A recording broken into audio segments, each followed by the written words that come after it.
we want to share with you is the one at Holiday Out. The one who delivers the paper before the sun is out. He wakes up very early and hops up on his bike to ride around and visit with everyone in sight. Dale is a trombone player, as most of you do know, and practices and concerts really keep him on the go. He's blushing and to cheer up all the men. He also has a special knack of catching little skinks that hide up in our closet where we find the little stinks. In case you haven't noticed our little picture show, please take a look so you will know the Dale Watt that we know. Posing for the camera, going out to eat, sleeping on our Chesterfield, wearing bags upon his feet, dressing like a lady with high-heeled shoes and a wig, driving around our RV park in the official security rig, celebrating 50 years of wedded bliss, we'll see, shuffling with his grandkids, as proud as he could be. 81st year. Happy birthday, Dale.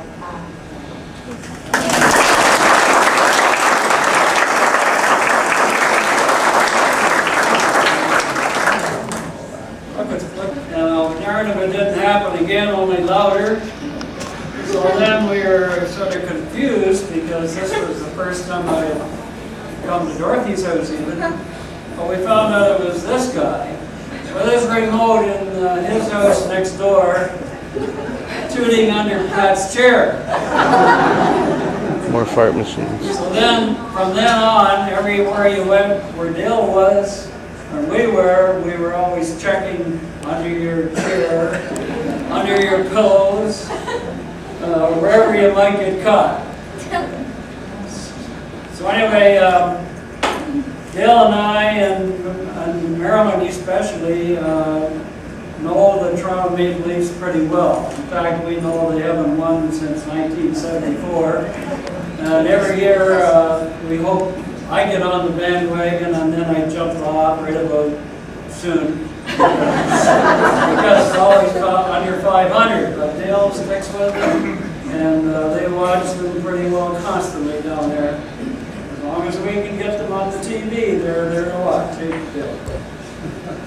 Dale's more than an average fan of the Toronto Maple Leafs. Dale is more than an average man, I heard.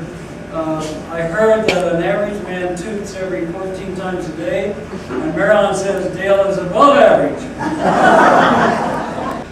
And then you find you can't pee. And then your guy gets sore so you can't stoop.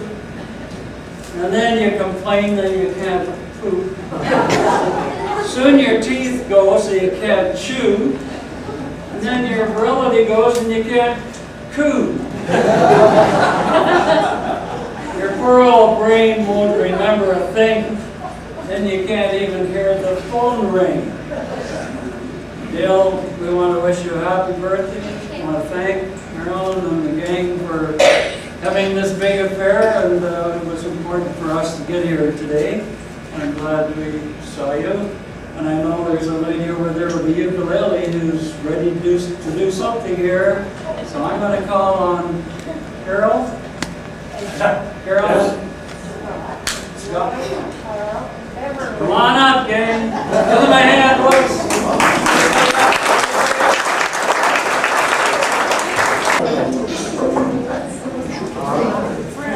Dale is a lot like he used to be, still full of energy. That's we all can see. Our friend Dale is a lot like he used to be, many long years ago.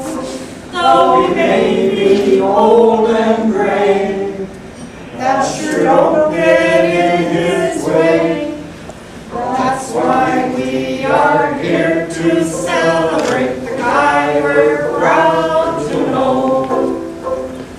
Our friend Dale is a lot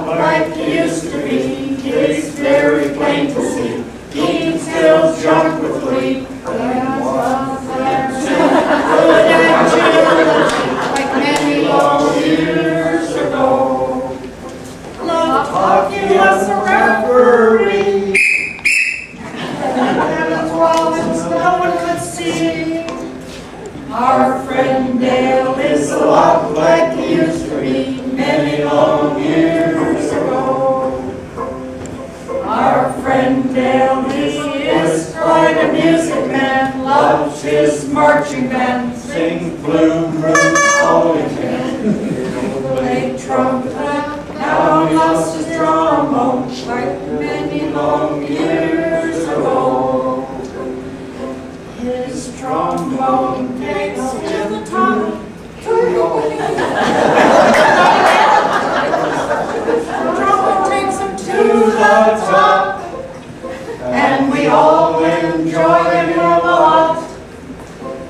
Our friend Dale is a lot like he used to be many long years ago. Our friend Dale always was a ladies' man, redheads were his plan, searched throughout the land. Marilyn Watson stopped him in his tracks 50-some years ago. Marilyn settled down, Vicky and Christy came along. Our friend Dale is a lot like he used to be 80 long years ago. We all have many fond memories, great cups, New Year's Eve, parties whenever you please, chuckers, twiglets, cowboys, and Mr. Love, many, many, many good times. So let's raise our glass and cheers for many more happy years to our friend Dale, who's a lot like he used to be many long years ago.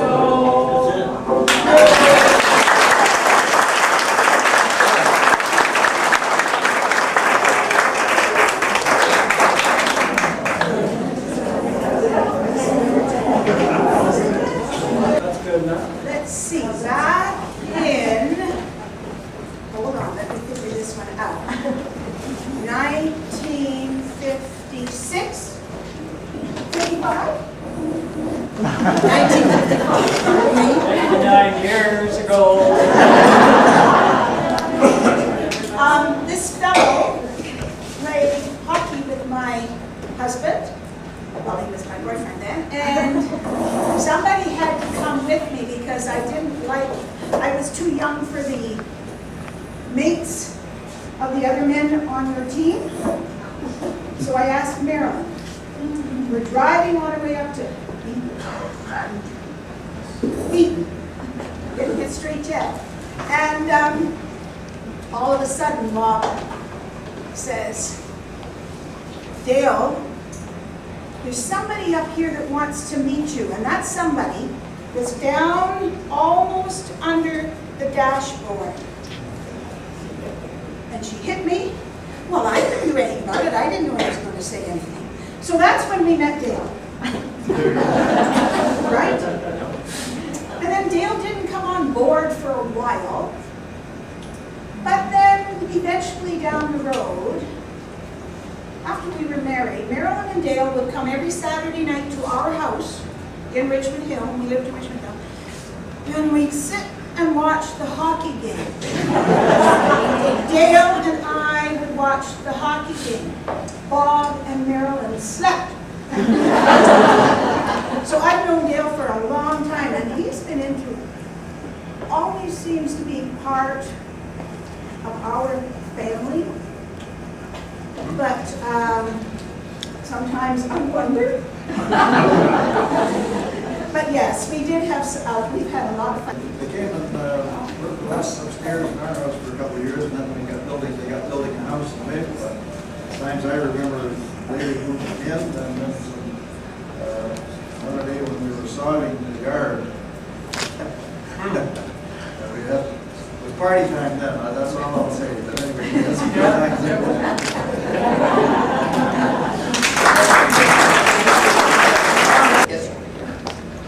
Probably not many of you know that Dale and I met on the beach in Lake Ontario.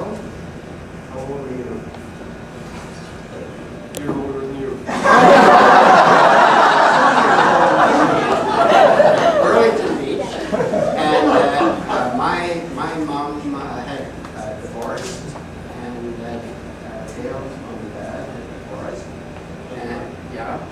so there was this small cabin on the beach, and that's where I met Dale. And I thought he was a little afraid of me at first, but we became great friends. He's a pretty burly guy. Anyway, in those days, there were war years. I don't even remember what year it was. But my mom was 40. My mom and dad both worked in the war industries. So they had to do something with us. They both worked. We hung out with our grandfather, Dale's mine. As old as the lady you feel.